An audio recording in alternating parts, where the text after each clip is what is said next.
10 minutes to cover 40 years of work, so we'll get at it.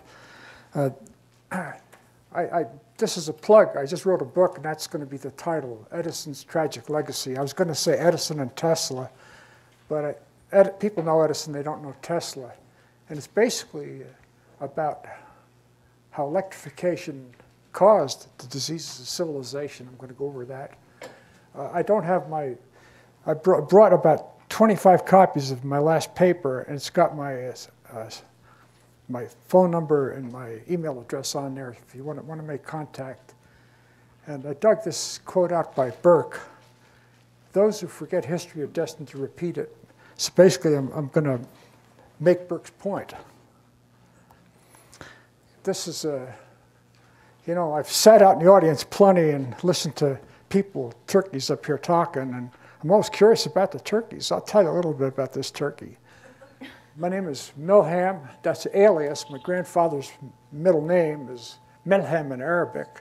Lebanese immigrant. He got off the boat. They asked him his name, and he said, Askandar Milham, Alexander Milham.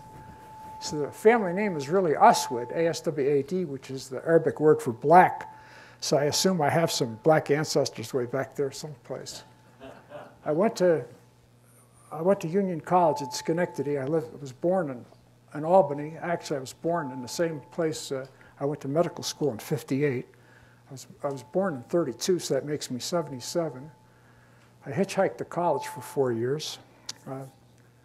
I won a competitive scholarship that paid my tuition to Union College, and I won a competitive scholarship that paid my way to New York State. Had this scheme. I don't know if they have it anymore, but without that, I wouldn't be here because my folks had no money. I got an MPH at Hopkins in '61. I took a public health residency at the New York State Health Department. In between there, I interned in Boston, delivered babies, and did all that good stuff. And at the New York Health Department, I worked there for '63 to '67. I taught at the medical school and School of Public Health at the University of Hawaii. And I had my last job, which I retired from in '92. And I kind of got forced out, so I've been working on my own ever since. So most of the stuff I'm going to talk about has happened since I retired. I keep a license so I can write prescriptions and legally lay hands on people like drawn blood. It costs $500 a year, which is a big expense, but it's important. Okay. Edison started electrifying New York City in 1882. He started with the direct current system. Tesla, alternating current system, went out in 1890. And the frequency is 60 cycles, 60 hertz here and 50 in Europe. It's really interesting that you tell people that the wavelength of 60 hertz electricity is 3,000 miles, and they say, how can that be? Well, the stuff travels at the speed of light, 186,000 miles a second.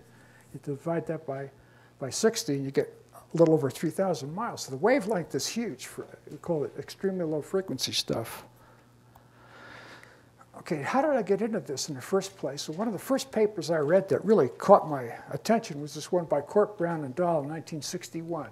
And they noted the appearance of an age peak of childhood leukemia in 1920 in England and 1930 data in the US.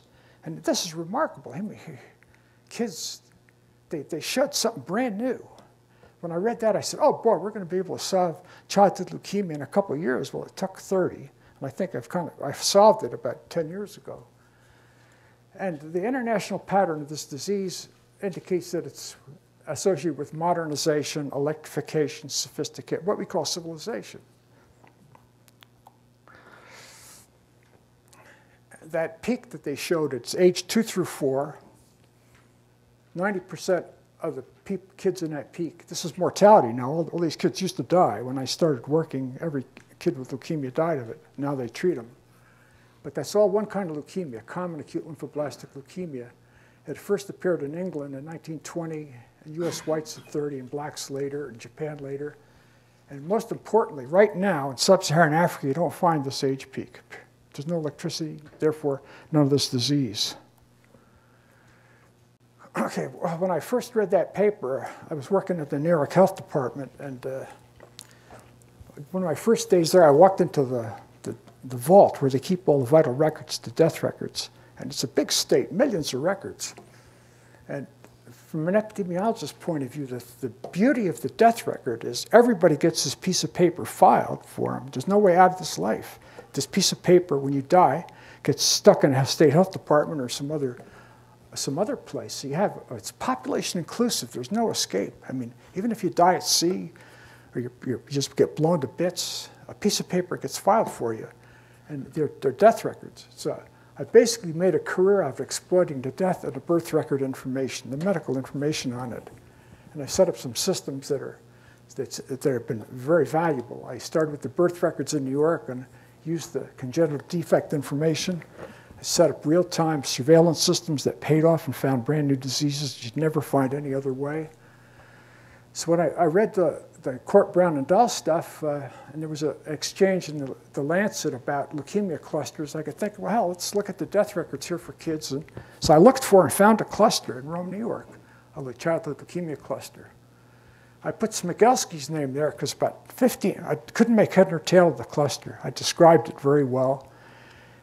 And the mother of one of the kids died of it too, which was a curiosity.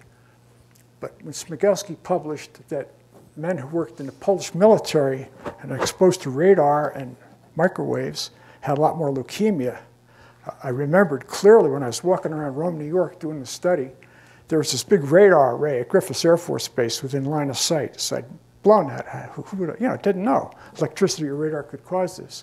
So I'm sure that's what caused that cluster. Now there's a dozen leukemia clusters in kids that are focused near radar arrays or powerful antennas. There's a whole literature about AM radio stations in Korea. I first really got formally into this business in 1982 after Wertheim and Leeper published their study in 1979 showing that kids who died of cancer in Denver, they looked at the houses and showed that kids who in the cancer houses had wires going to the house that were thicker. Thicker wires carry more current. Current drives magnetic fields. So they were right. There was a connection.